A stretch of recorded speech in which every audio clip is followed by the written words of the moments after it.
Hello and welcome to my Booktube channel. It does not roll off the tongue. I still want to say book talk.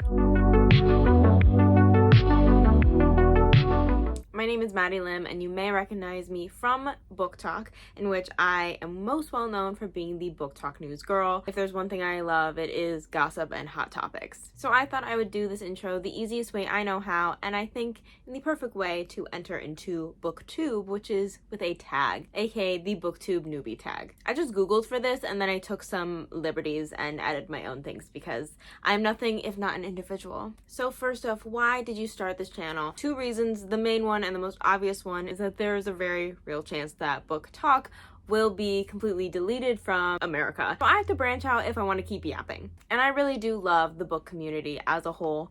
Is there a lot of issues? Of course, I'm the BookTok news girl. I know all about this. But overall, it is just a bunch of people talking about their love of books and their hate of books too. And the second reason is I have wanted to do an actual booktube for a very long time. I grew up watching the original people who did booktube, aka Pullin' Bananas 20, Kat, Jesse, all of those people. If there was a vlog, I was watching it. If there was a challenge where they were all together, I was watching it. I was sat. And there was a time I actually did create a booktube channel. It did not go over very well. All of these videos are private and they will never see the light of day. They are just for me. My eyebrows in them were atrocious. I don't like to talk about it. It was a dark time for me. Okay. And I also am a really big fan of movie and television. I got my degree in theater and film. So I thought this would also be an opportunity to do some movie and TV commentary, which I actually adore. Number 2, what funny or unique things can you bring to YouTube? Like all of you, I'm just a girl. And like all of you, I have the exact same personality traits of all of you, just in a slightly different form. Basically, I just make the videos that I want to watch. I make the videos that I would click on. If you watch them and if you like them, freaking bonus. But this is really just to feed my own ego, in all honesty. I think I am the funniest person in every room, and I think that is 100% true. And now I'm here to claim my title as the funniest person on BookTube. Please vote for me in the upcoming election. Number 3, what are you most excited about with this new channel? I already discussed it really, but movie commentaries, I love watching them so much and I really want to figure out how to do them. If you guys have any tips and tricks, please let me know because trying to figure this out is impossible for some reason. No one makes a tutorial. Please, Trin, can you make a tutorial, please? Also, I love long form video formats. I love essay videos, and the vast majority of my book talk videos are around 10 minutes because I can't shut the fuck up. Number 4. Why do you love reading? Why do any of us love reading, okay? It is, in part, escapism. It's getting to travel to worlds that you would never be able to because, you know, they're someone's entirely unique creation. The romance of it all as I sit in my room alone for the 1000th day in a row. Getting to witness others people's imagination also is one of my favorite things of reading because I'm like, how the hell did you do this? How did you come up with an entire world, come up with governments, with technology, with fashion? It is so interesting to me and I love seeing different people's brains function. And of course, educating myself. I have recently gotten to audiobooks and they have been a real game changer for me with reading nonfiction, which I never really touched with a 10-foot pole. And now I listen to them all the time and I am learning so much and I feel really empowered by that fact. Number 5, what got you into reading? I have answered this before on my book talk, and I was actually vastly behind in my reading levels, and I had to get a tutor because I was on the verge of being put into those special reading groups and English programs. Although there's nothing wrong with having to get special attention because you are having difficulties learning something, but that's not something my parents really wanted for me, so they thought if I had one-on-one time outside of school, that would help me. My tutor, Miss Jan, would have me read books from West Side Story. I would read a chapter every time we had a session from this one book series.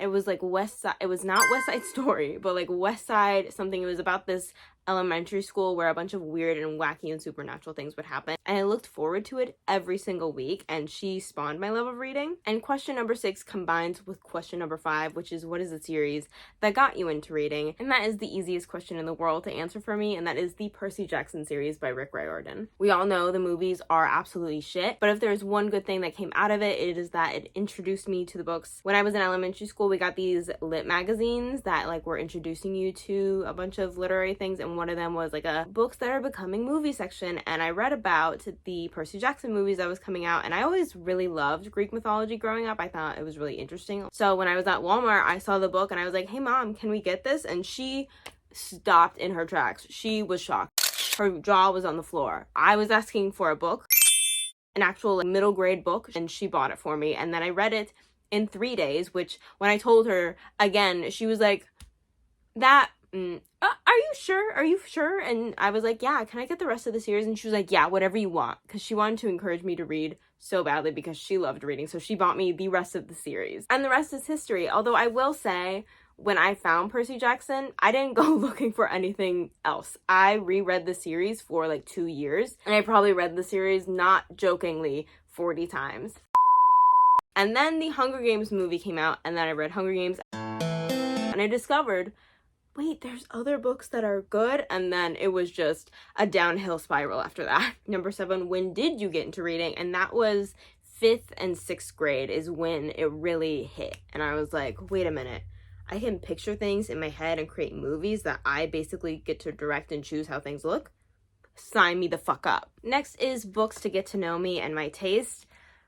This is what I came up with. Obviously, there's a lot more. I'm going to put some right here that I just do not own because I rented them from the library, but I also really liked. But the vast majority of them are fantasy. Fantasy is my bag. Of course, Percy Jackson. I will never not be a Percy Jackson girl. I've read every single series that he's written, except for I haven't finished Magnus Chase and I haven't finished The Trials of Apollo, but I will. Modern Divination, I was able to be a part of the ARC reader group when it was independently published. Fell in love with it. It is now being traditionally published. It comes out in January for the UK and May for the US. This is all vibes with bisexual disaster witches who are deeply in love with each other. Where the Dark Stands Still was my favorite book of 2024. One thing you will learn about me is that I love witch books so freaking much. And one of my favorite is The Very Secret Society of Irregular Witches. I picked this up on a whim, and it was the best whim I ever whammed because this completely charmed me. It charmed the pants straight off my body. I am a child of Booktube, and because of that, I'm also a child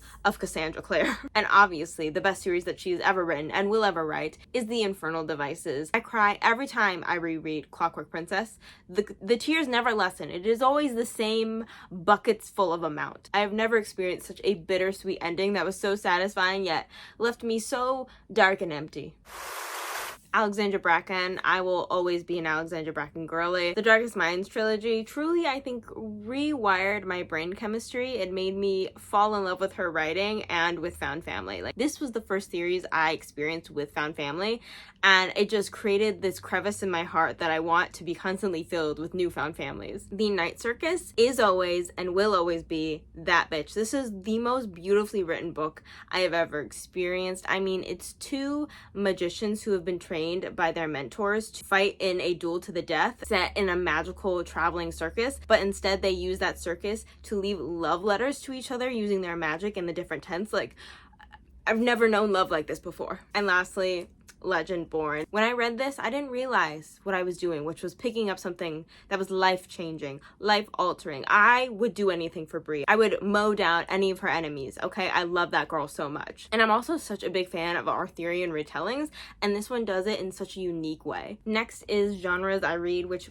as you can tell, fantasy is my first love, but I also really love romance. When I am in the mood for romance, I can read dozens of those babies. Murder mysteries and thrillers definitely have a soft spot for me. I love listening to them during spooky time, and nonfiction has quickly become something I love exploring, specifically political nonfiction, because I love to be educated and I love to know things. But you will find no sci-fi here. I'm sorry, I cannot do space. I hate space. I don't like robots and technology. It scares me and I don't like to think about it, okay? So keep it far away from me. I will not touch it. On here, I put a non-bookish fun fact about me. This is the one I use for every icebreaker I've ever been involved in, which was when I was 8, I almost drowned while wearing a life vest. My older sister Katie was doing underwater backflips, and I wanted to be just like her, so I decided to do it, but I got stuck because I was wearing a life vest. I got stuck upside down, and my whole family was sitting there, but none of them noticed except for my mom, who cannot swim. So she had to reach out and just yank me by my hair because that was the only thing she could reach, and it was the worst pain,